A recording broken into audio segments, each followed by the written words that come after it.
blah, blah, blah, introduced herself. I don't think they're allowed to ring you. They're supposed to go through their doctor. No, Is Hey. that? I don't know, mine, they've always, every now and then the phone rings and I'll answer it. Oh, look, I was told they're Oh, supposed, if they want to know anything, they're supposed to go through your doctors. Nah, well, Which, you know, mine doesn't bother to ring me. I mean, I sent her an email just over 3 weeks ago to find out if I'm allowed to have my next lot of medication, injections for my neck. Haven't heard anything. So how do I know if I'm going to get them approved? I ring them up. She's half the time you can ring, she doesn't return the phone call. I've sent registered mail, email, fax. Now the neurologist has emailed them as well. I mean, it's not due till November, grant you, but I like to know just beforehand that I've got plenty of time that I can Go and get it. go and get it. So I know whether I'm going to have to pay for it up front, whether I'm going to have to fight for it. Yeah. So who knows? That's the way the system works. No, I normally just ring them up. That first one I had, or not the first one, the last one before the last 2 new ones, I'd ring her up and just, yeah, oh, she's not in the office. Oh, righto. Can anybody else help you? Yeah, put me through to the manager. We can put you through to, so, yeah, answer that. Is you the manager? No, I'm sorry, no, I'm a caseworker. No, don't want to talk to you. They won't put you through to the manager. I did actually once get through to the manager. It was about 2 years ago. I actually went to him. He didn't know my impairments. I had my medical suspended for 5 months because they reckon I didn't have enough medical evidence that I needed treatment. Yeah. And my doctors wouldn't answer their stupid questions. Have you seen those questions on a section 74? No. Oh, Don't talk numbers to me, right? They're not supposed to. You know when they send you letters, you get section 74 and section here. They're actually supposed to write it out in full. Oh, okay. They're not supposed to just say section this, section that, because most people do not have a legislation book. So they have to write it out in full. But anyway, section 74 And is... you go to dummies like me, don't have no way to use a computer, so Well, can't this even is look it up it. on the computer. Right? Now, how would you... Mine's a professor, right? And he gets a question. What's your clinical reasoning for wanting this test done? What benefit is she going to get? Consider the cost when you're organising it. Is there an alternative form of treatment that's cheaper? Right? Oh, don't ever ask for an ultralight machine. It all started over an ultralight machine, you see, because I got epicondylitis in my left elbow when I dislocated it because my leg gave out. So anyway, my doctor said, that's a good idea. So he wrote a letter and I put it in and I asked what happened. I got abused. How dare I call it an ultrasound machine? I've got no right to call it an ultrasound. And I said, well, the manufacturer called it an ultrasound machine. I didn't. You know, the person who patented it did it. No, it's not necessary, you know, and that's right, they did some research. The Iranian government, army rather, found that it was no good. And my doctor had to supply some research material to contradict the research that my case manager had provided on the Iranian army. Yeah. I wasn't going to waste my doctor's time. All right? And I didn't know the Iranian army carried little ultralight machines in their pockets. Well, there you go. Then I get a phone call one night saying, this doctor, we've sent your note to this doctor. I said, yeah, and it's about about the ultralight machine, we wanted to get some more information, but he won't commit himself to pen and paper. I said, huh. And this is about 5:30 at night, and I said, what, over an ultralight machine? Yeah, over an ultralight. He's in Macquarie Street. I said, yeah. I said, what? I'll tell you what, I'll make it easy for you. I'll buy the ultralight machine myself. Oh, and I said, that way I don't have to see him, do I? And she goes, no. Okay, and then the next day I get an email saying, can you put it in writing, our conversation? I said, no, you can put it in writing, you know what we spoke about. They were trying to get me to see this doctor under false pretenses. It's for a work capacity assessment. And they're not supposed to do a work capacity assessment on me because my impairments are well over 30. Alright, and then I said, I'm not going. And I had legal help saying I wasn't going. Anyway, so I got suspended 5 months because I wouldn't see this doctor. In actual fact, I didn't need to see him anyway, but still I had to go 5 months with no money. Yeah.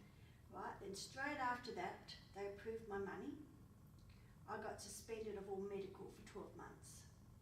Then I was just about to go to court, and I get a phone call from my new case manager, who I've never heard from before, because for the 12 months I got suspended. I would send my bills in and say, you're going to pay for it, and I'll get no answer. Then 12 months later, we don't know where you've been sending your bills. Oh, they pulled that one. Yeah, we don't know where you've been sending your bills. You must be sending them to the wrong place. And how do you do your housework? I said, oh, here we go. I know you're doing a work capacity assessment, because that's what they do, their work capacity assessments, how you do your housework. That's their big assessment. Very slowly. Yeah, that's what I said. I do what I can, which isn't very much. I said, I've got all my registration slips. I know exactly where I've sent them. Anyway, she says, email them to me. So anyway, I emailed them.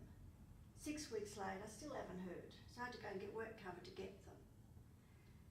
And then she eventually paid for it. And then she goes, with your treatment, she goes, you can go and have your treatment. I don't know why, what the problem was. You can have your treatment. So I said, okay.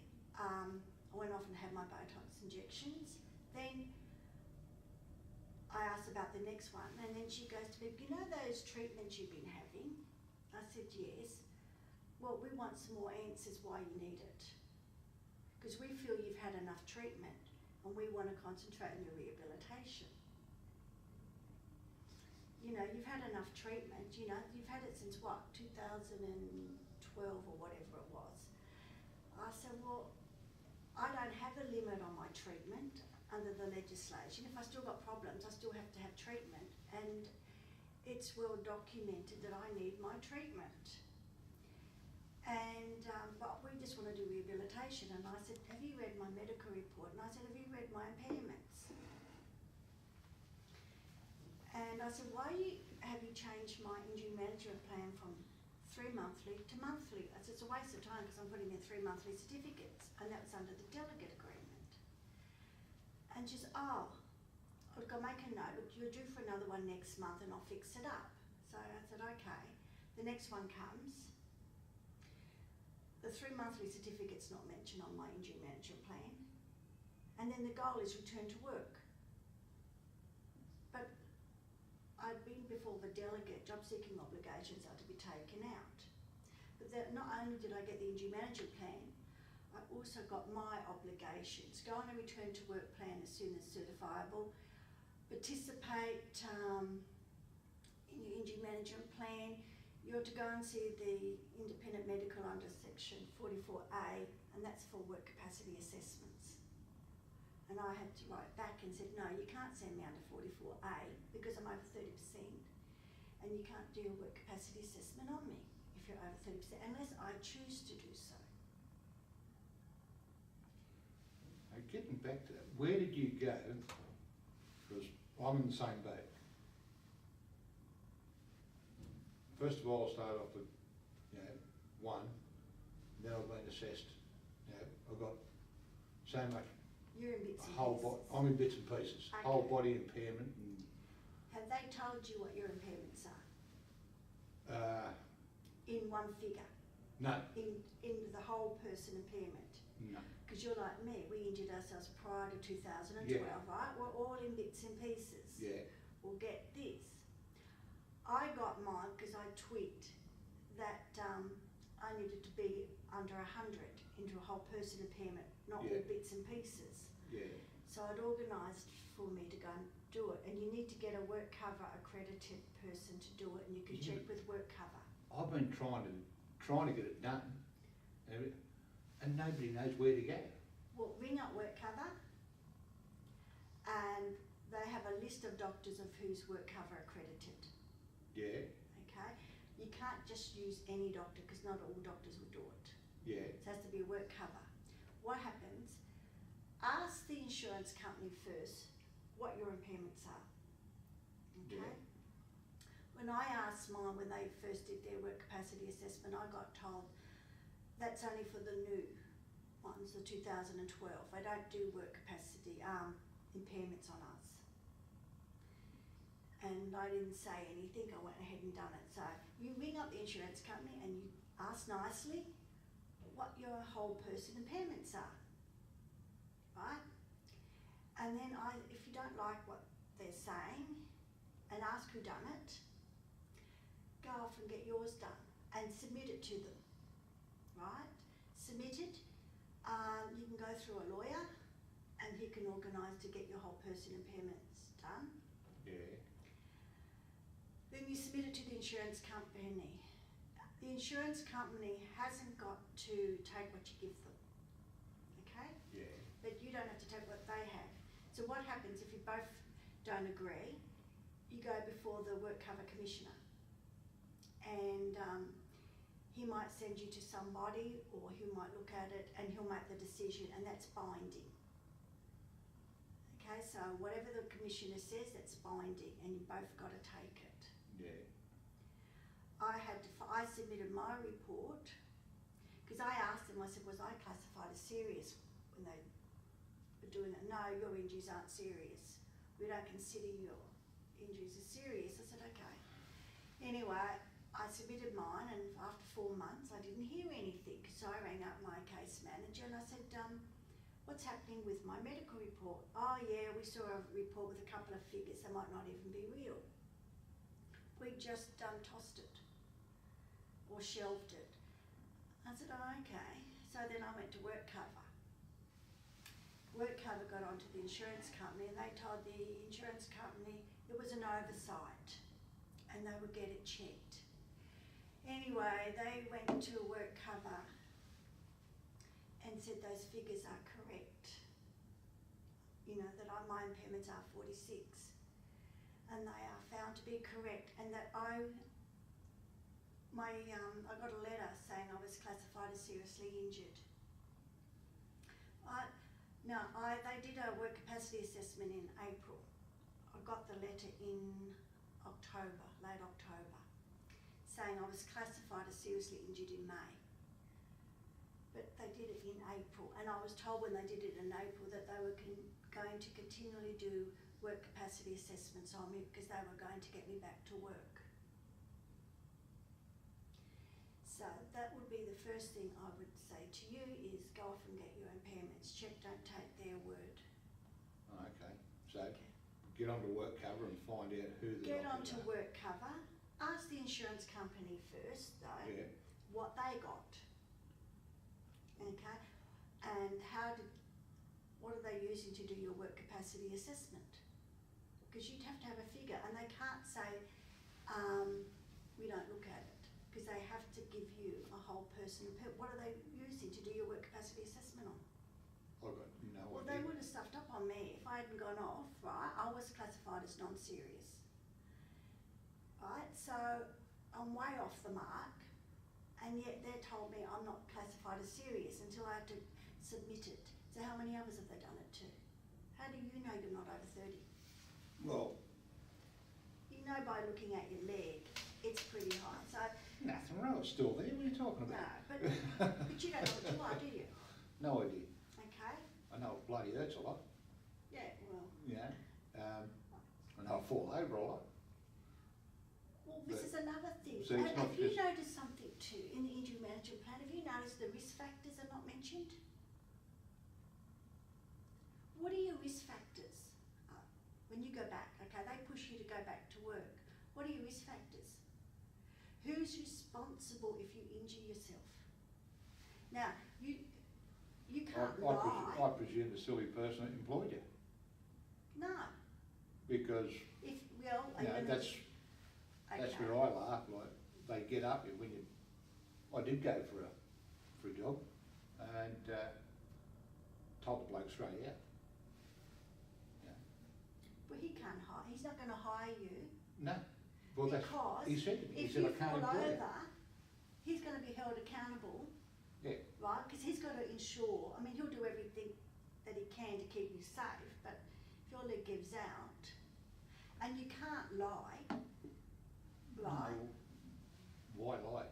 Well, you It all can't comes lie. out in the end. Well, you can't lie. If you go for a job, and I know one person who did lie, who never mentioned they had like a bad back.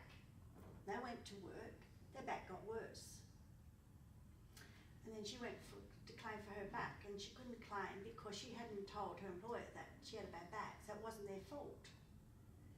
She aggravated her back, but it's not their company's fault because they didn't know she had a bad back in the first place. Well, Dad had a mate, he was a fuel tanker driver. And poor bugger fell off the top. Done his back, his leg, his hip, all that sort of thing. Anyhow, multiple operations, everything else. They got him sorted out a bit. But, you know, but he was a bloke that wanted to work. He couldn't drive. Basically nobody employed him to drive a truck again. And not a decent company anyway. And his insurance company, they got him a job in a car yard washing cars. You know, just going around, just, you know, give the cars a spray over, sanding them down, make them look pretty for people to buy. You know, and he was starting to enjoy it. He was only working 3 days a week. Yeah, 3 or 4 days a week he was working. You know, about 5 hours a day, something like that. But after 6 months, the bloke walked out and he said, don't bother coming tomorrow. The money, the top up for his pay that the insurance company was paying, stopped. So as soon as that stopped, he was out of a job. And when he went back to the insurance company and spoke to him, oh, well, you know, well, you've proved you can work and blah, blah, blah. And you're not their responsibility anymore. So what do you end up doing? Handful of painkillers, went back driving trucks.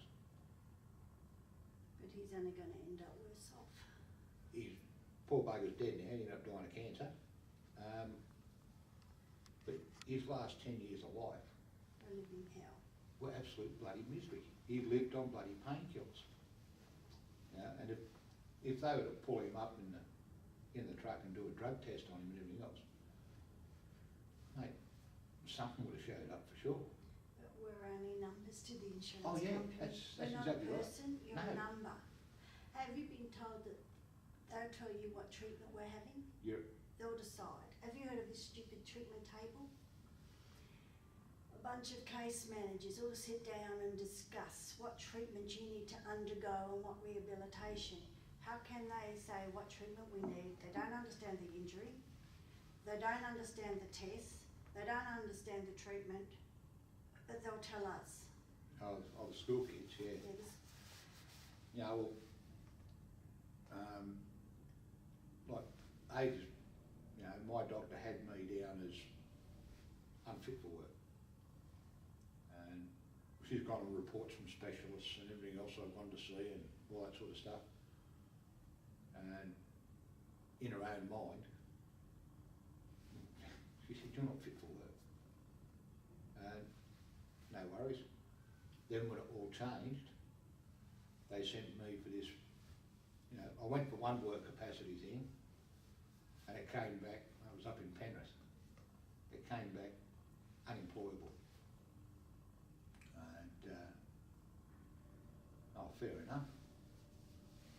So I went off, the workers' compensation and all that sort of stuff. And then when it all changed, they sent me off for this new one down in Alexandria. Had to pay for parking down there, that's another story. Finally got down there, only took me 4 hours to get there.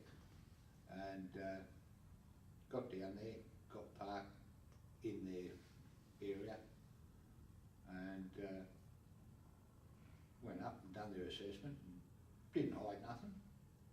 Yeah, I can walk up those stairs, but I'll pay for it. And all these little things I was doing, I explained to them, you know, and then they took me on a computer. And she came back 10 minutes after and said, you know, are you just about finished yet? I turned around and said, so how do I turn it on?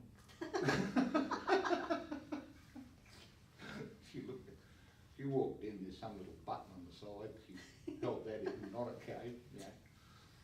And you know, I had to look up something and I thought,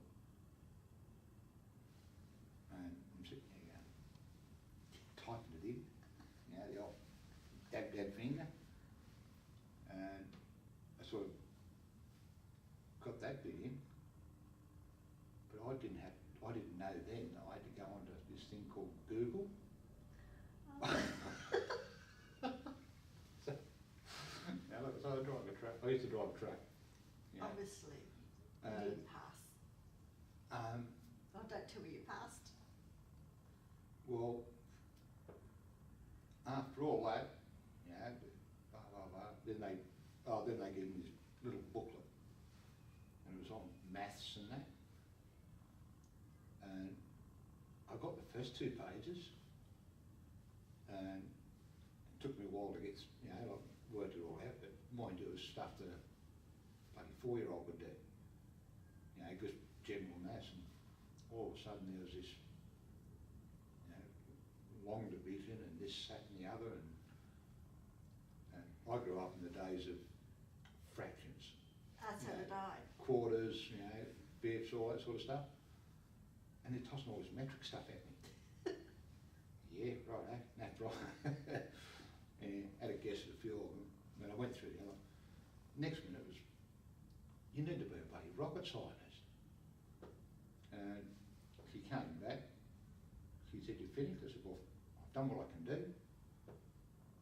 And she sort of looked at me and, oh, okay, no worries. And that was it. That was a whole day. Whole day doing these things and everything else, and had to go down, paid for the park and everything else. After walking up and down the stairs and everything else, legs were killing me, and ended up, it took me 5.5 hours to get home. And then for the next week, You paid. I sat at home, and it was an effort to get out of bed, make a cup of tea and walk myself in the front veranda. So, and then I sent the paperwork in, like for mileage and all that sort of stuff. Because like where I live, there's no public transport in here. I sent it in, and they told me I had to send it to the some finance accounts or something like that. Yeah, so I sent it into there. 3 weeks later, I rang them up, you know, when I'm going to get paid, you know, for me travelling and everything else. Oh, well, you haven't sent it in. I said, yes, I have. I sent it to such and such.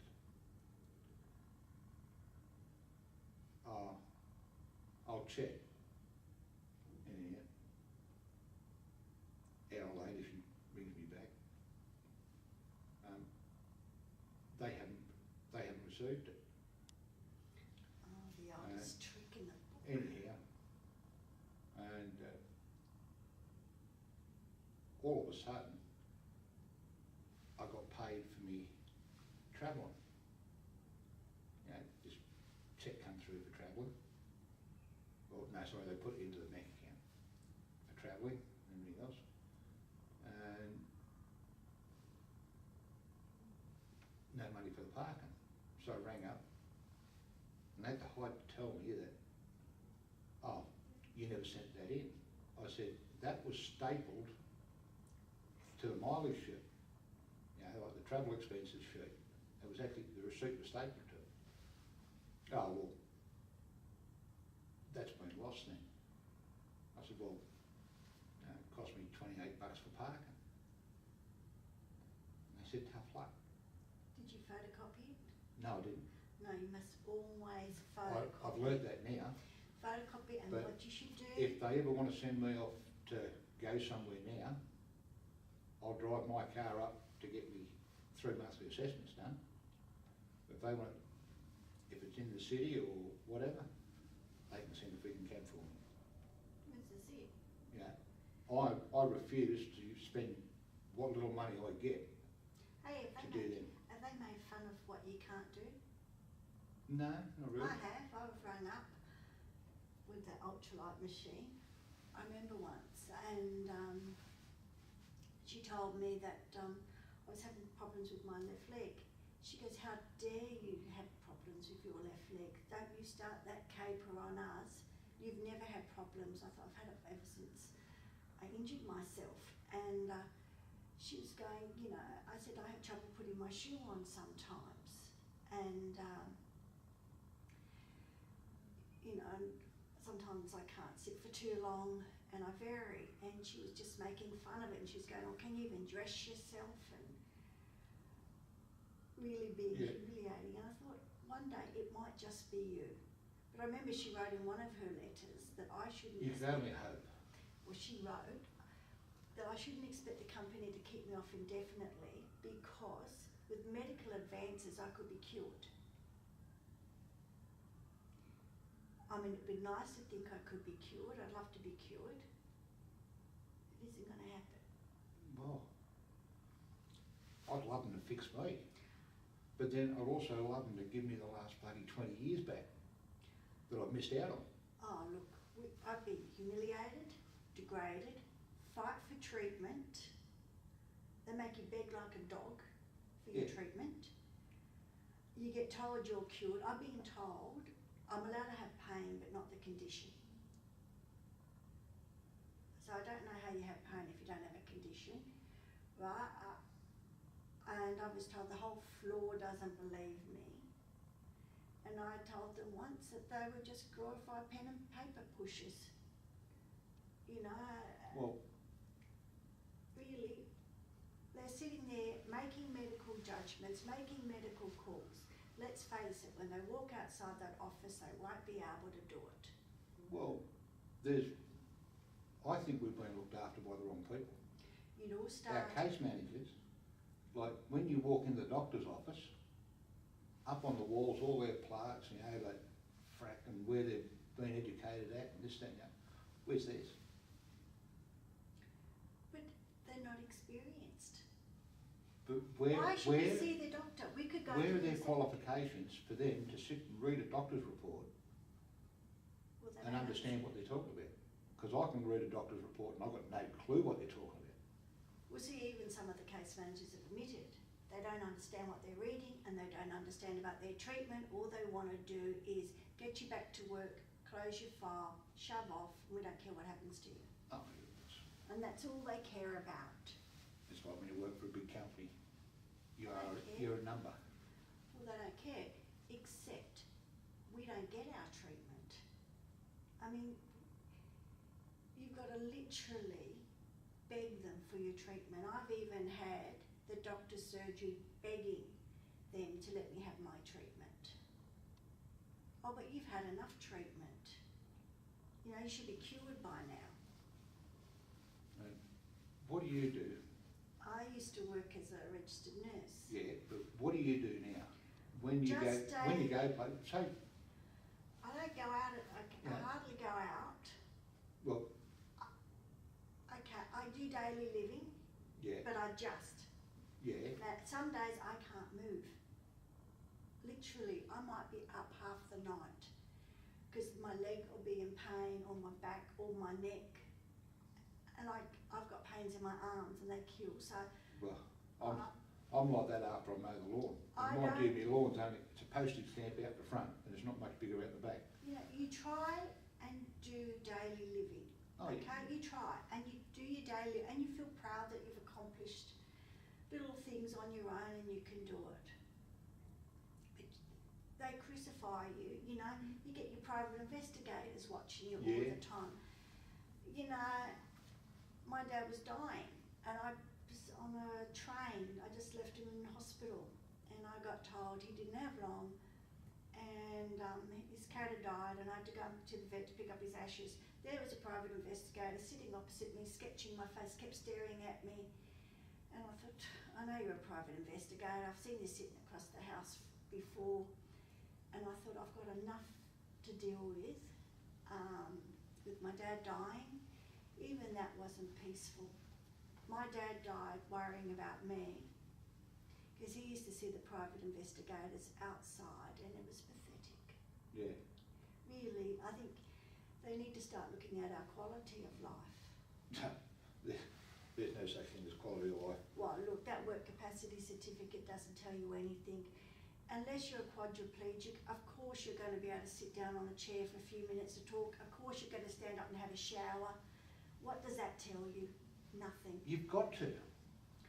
Well, oh no, you get told, that tells us a lot. Maybe to non-medical people it tells you heaps. I know what a lot of doctors have told me what you could do with it, but I won't repeat it. Yeah. It doesn't tell you anything. Yeah, but And these kids are doing case what managers. What are you going to do? Go home, go inside, climb into bed and just freaking die? No, we can sit on the balcony and Yeah. sit there. Oh no, you can't sit for too long. Sit there and watch our life go by. I mean, we've lost a lot of years. I've lost a lot of my years. And I spent most of my time on work cover fighting with case managers, fighting to get treatment, and I'm sick and tired of it. Well, I'm fed up with them. fed up with it. And I've got to the stage where I it's don't just, care. I don't care. I'm trying to get on with my life. I do what I can do. I don't care. I don't care about the private investigators. I don't care. I want to have sort of some quality of life. It isn't very much. I've been told I am going to get worse. I saw my doctor yesterday and he told me that I'll probably need more neck surgery.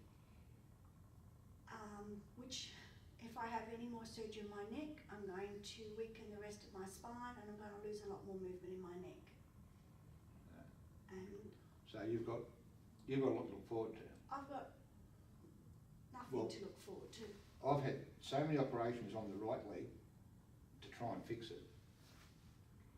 I I refuse to have any more. At least I can still get up and walk a bit. Well, I'm not having any more surgery. You know. I'm a lot older than what I was. I was 34 when I had my first op, and I worked through 3 spinal fusions. Yeah. You know, I kept going, and then I had screws taken out, and I had multiple surgeries in between all of that, and I've had numerous other procedures for pain and everything else. I think I've reached my limit, and I'm not going to push myself. I can't push any more than what I've done. You know, you have a silly case manager, sits there, doesn't understand your injury. You know, I think we need to look at middle management. What are they teaching the case managers? It's got to be middle management. It's make money. Well, I heard they get bonuses. No, it's They a get case of, bonuses to get. Also too, I'd like to know why, if your impairments are over 30, it's my understanding, and I've read it in the legislation, it's up to us, if you're over 30, if you want to explore your return to work options, right? But some people in work cover tell you there's no such thing in the legislation. It doesn't matter what you are. You go back, and you don't hide behind your impairments, you forget them. Now how can you forget your leg and your pain, and you'll get told by somebody who's healthy Forget those impairments, focus fully on getting back to work. Don't take into account that you've already been back to work since your injury. You haven't shied away from going back to work. And I've gone back numerous times, but there comes a time you can't do it anymore. And I want some quality of life before I die. Well, my job, I'm one of these rare people. I enjoyed it. I enjoyed nursing. I used to enjoy going to work and get in the truck and just go. It was more or less I was travelling around, seeing the country and getting paid for it. What about our super? Oh, that's long See, gone. we don't get no super. No. And you know, for us to get onto National Disability Support thing, like if we stay on the work cover till we're retirement age, we have to apply a few months beforehand to try and get on the National Disability because we're not automatically transferred. Well, when I was, I say, the blokes I worked like, my boss was good. He knew I couldn't do that. So I worked in the workshop for quite a while and undergoing treatment, operations and all sorts of things, trying to get fixed because I just wanted to get back to work. That was it, go. And I was put off through occupational health and safety. Because I'd been out picking up bits and pieces for the trucks, come back, I got a box of fuel filters out of the truck, like they're light, walked across the workshop, fell over, sort of got the filters to the ground so I didn't damage them too much, and then done my forward roll and sat there for a second. Oh yeah, no worries. Got back up again, standing up on the next level, looking into the workshop, was the occupational health and safety bloke from the head office. And he looked at the workshop for me and he said, what happened there? He said, oh, Ashley just does that. He said, because of his leg and everything else. I said, then that's it. I said, no, I didn't say nothing. Hein sort of come down and told me later that he'd seen me do it. Next minute, my manager, the transport manager, he came to me and said, mate, he said, I've been instructed to get rid of you. He said, you're to be out of here.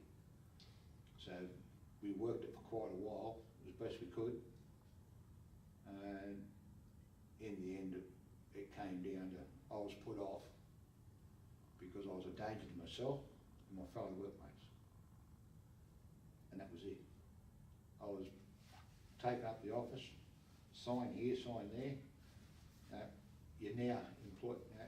The insurance company will look after you till the age of a year after retirement, blah, blah, blah. And I wandered out of there, got in my car and started driving home and stopped. And it hit you. And I thought, shit, now what am I going to do? And, well, all my mates were at work. And when I got put off because of that, they didn't actually find out why. I actually caught up with a few of them. And they just didn't want nothing to do with it. Ah, you bloody, you know, compo bludger. And I got to the stage where I'm embarrassed. I know what that feels like. I'm embarrassed. Like, you go to a doctor. Well, it only happened a little while ago. I had to go to a specialist for another reason. And it's got occupation. And I thought, shit. I wrote retired. I still put registered nurse because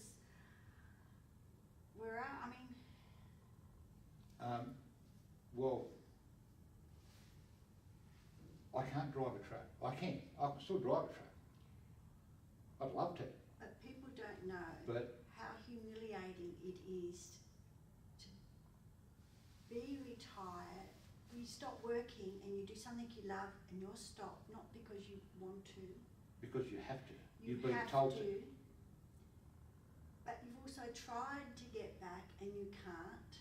No. And then you're crucified because you can't, and it's not enough, and all you're trying to do is do daily living. You don't, the insurance company doesn't offer you one scrap of help.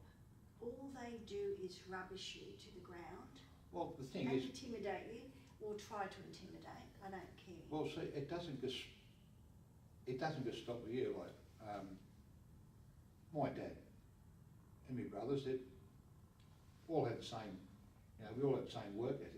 Just get up and go. Dad's driven trucks all his life, and I went round to see him, and he turned around and he said, "Don't worry, just get back in the truck and go." "Dad, I'd love to, but I have trouble doing this and getting that." I said, "Once I'm in the truck, fine." I said, "But 20 minutes, half hour." I said, "Shit, the leg gets sorer and sorer and sorer." I said, "In the end, if I drive for an hour, I have a hell of a job trying to get out, because the leg locks up and you're trying to climb down out of the cab, You can't do it. and you sort of hang on your arms and your leg hits the ground. Is it going to hold me?" I've had that feeling when the leg Yeah. doesn't go. My back was playing up and my leg gave out because of my back a couple of years ago, and I dislocated my left elbow. And it's still not right, and I get arthritis in it. But the pain, but you get people go, but what do you do all day? And you're thinking, just day-to-day living. And you feel embarrassed to say all I can do is day-to-day living.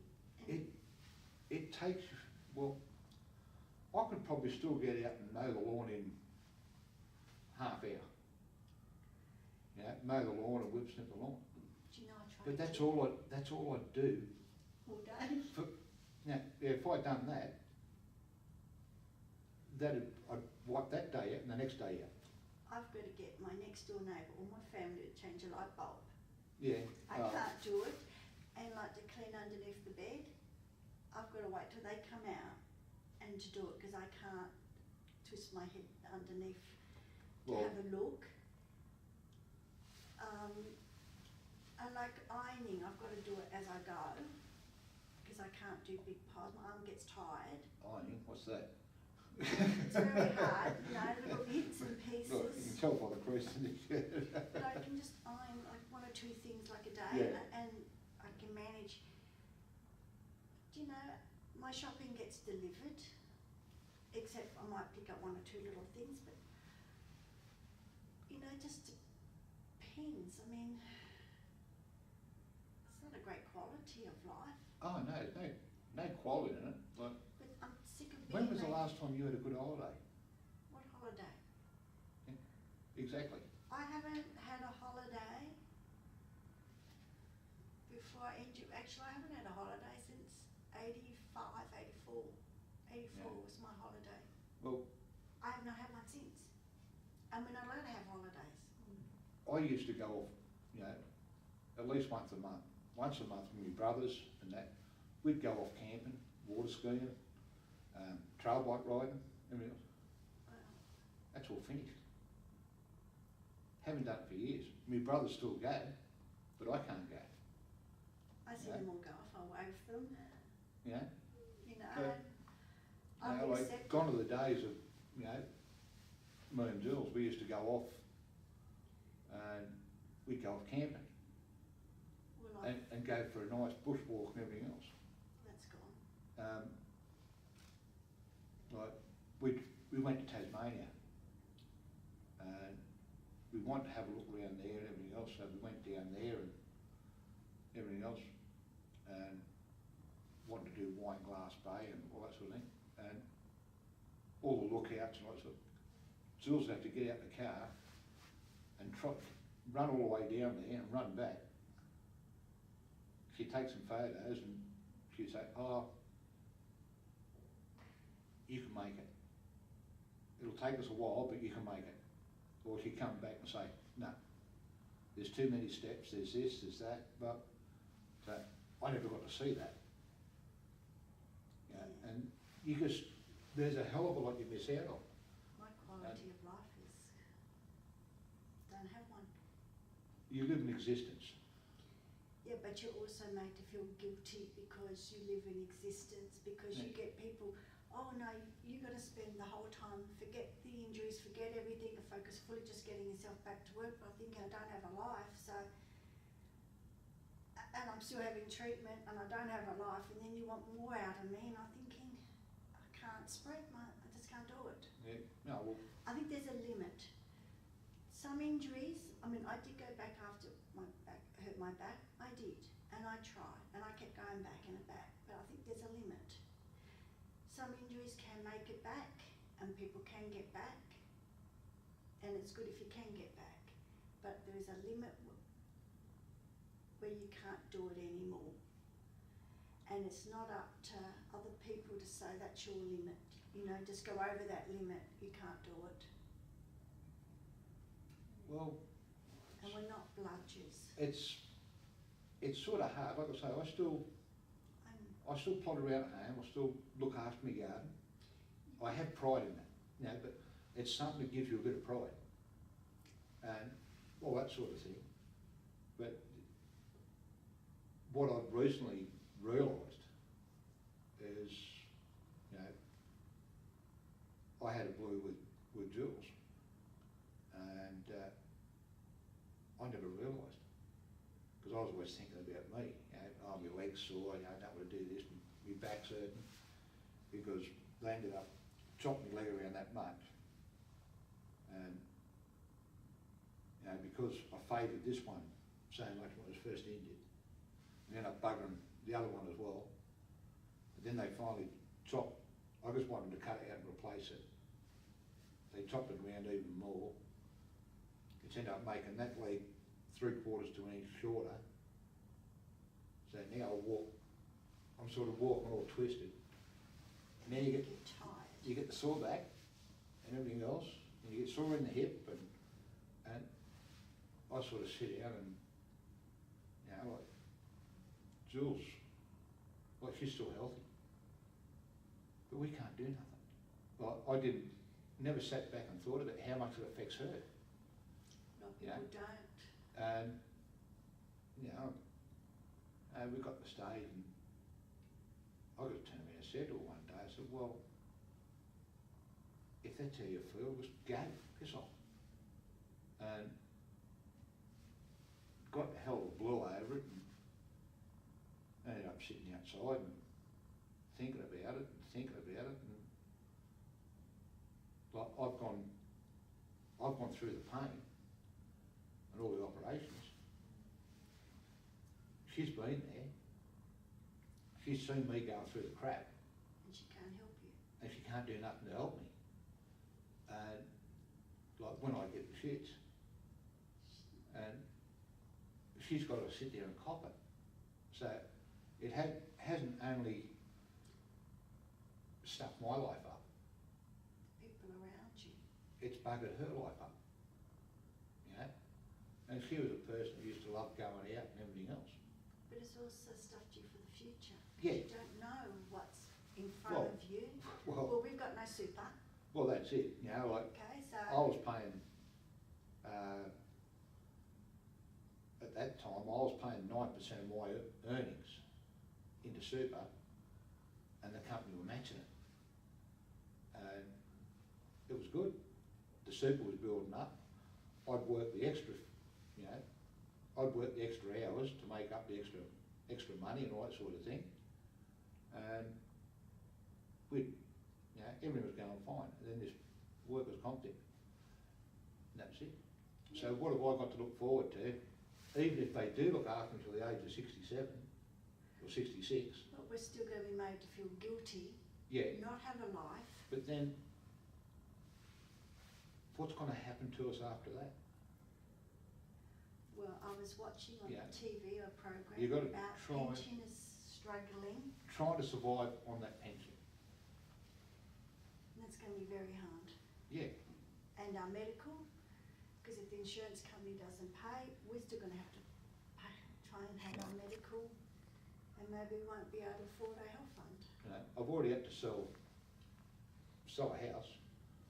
I had to sell our house on Enemy Plains because we couldn't afford to run it. you know, we ended up, that's why we live where we live now, out in the middle of nowhere, Well, my dad had to because help it's me. cheap.